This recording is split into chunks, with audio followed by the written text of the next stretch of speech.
If your preferred method of filling cracks and gaps is using caulk, then a couple of things to note. If there's any movement in the crack, then you need to do some backfilling, secure it with some foam.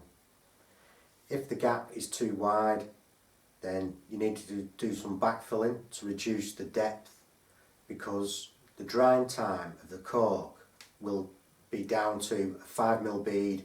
It will recommend on the cartridge. So backfilling will reduce that drying time. But then when it comes to painting, you may have to wait 1 or 2 hours for that caulk to dry. But there is another alternative. So take a look at this stuff here. It's only available in white, instantly paintable.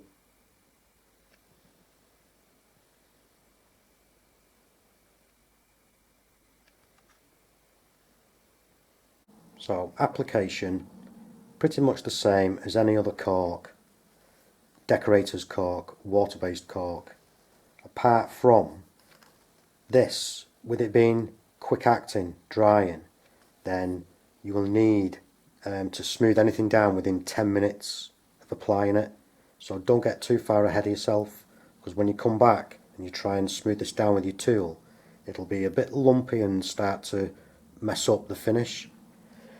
So again, depth, drying, because this dries through evaporation. If I just take a look here, after application it turns into a tough elastic rubber seal via evaporation of water from the product. So high humidity may alter the performance of it, drying. So it will dry like most acrylic caulks, but it does form a skin fairly quick. Instantly paintable. Again, debatable, but I'm going to give it a go.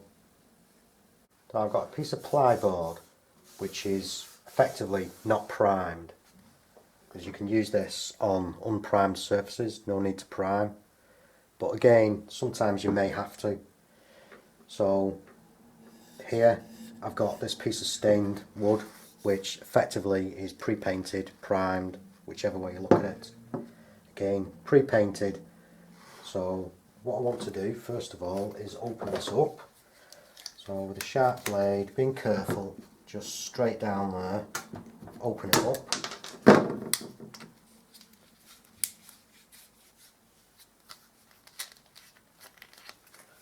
So this is £3 a tube. And you can get these for like 90p cheaper. But again, you may have to wait a little bit longer for the caulk to dry. So I could have done better there.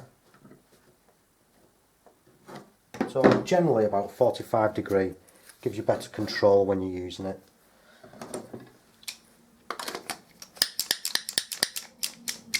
So I've got a bucket of warm soapy water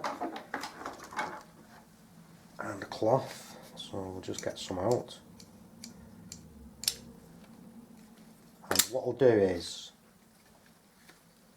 apply some to the wood and to here, and leave some to dry and just paint some up. So this one, first of all, I want to just smear that one out a bit.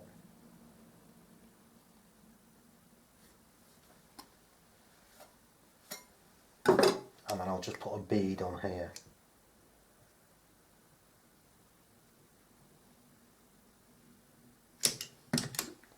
And then the same down here.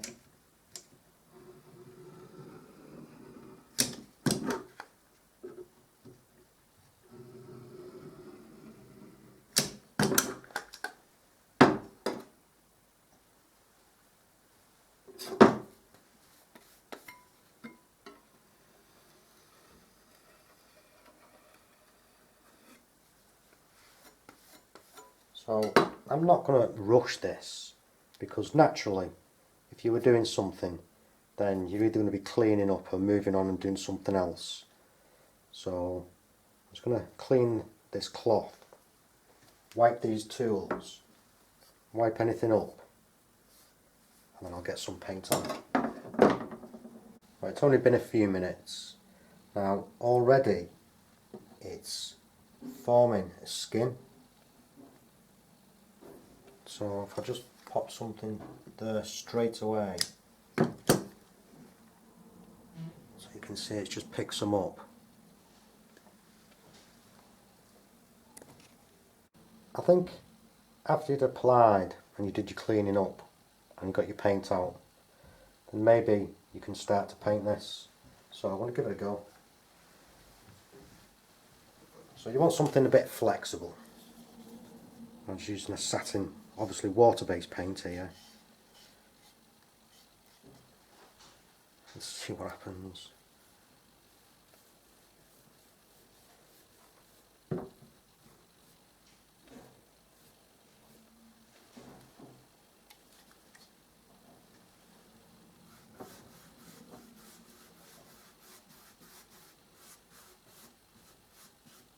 Yeah, so it is soft, but that's actually took the paint. It's not really smeared about too much.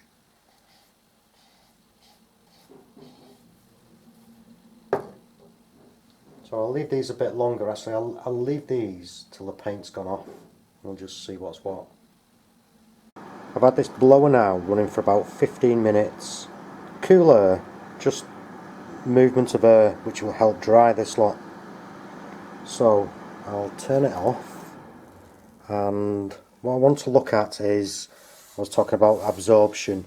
So this stuff you can apply to wood that hasn't been primed, plaster that's not been primed, and where the paint is sitting on the wood, may not pick it up, but it's dry. As you can see on the cork, it's still wet, so that's obviously absorption of the paint, because up on this one, this is still wet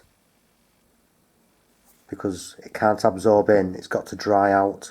So the same with the cork, it's still wet, but it has to dry out. So you can paint it, but you just have to leave it. So you can see how the cork has dried. That's really good. Let's say this has been 15 minutes. A lot drier because it's on a porous surface. And again, with this one, soft, but it's hardened off. It's got a skin to it. So that's why, like I say previously, if you leave it too long, then when you try to smooth this down, all those wrinkles, it just goes horrible, goes nasty.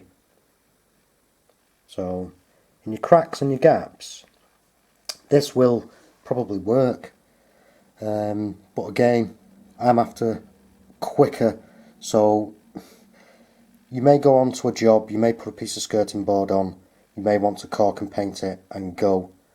So if I'm on a job, I'm there usually a few days, so I've got plenty of time to backfill any gaps and then fill with a polyfiller. But caulk, definitely, if you've just no paper to go on, need the speed, then yeah, that's okay. If you're not coming back to it and touching it, depth, it'll take a while to dry off. This up here, the paint is wet, the caulk is wet.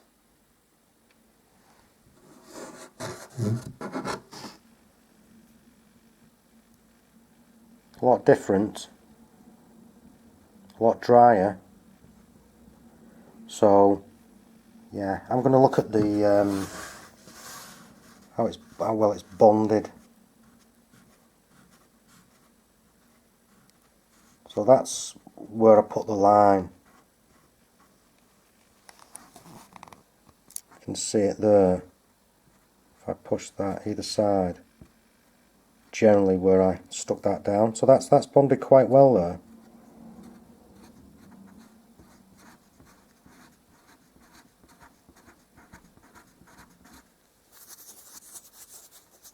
dampening the surface and putting it on may help. But yeah, not bad stuff. Not bad stuff at all. I've just been having a maul around with this. That spot that I put on virtually came clean off. You can just see the edge of the ring of that circle there. So where I put it down on the surface, generally wants to come off a lot easier.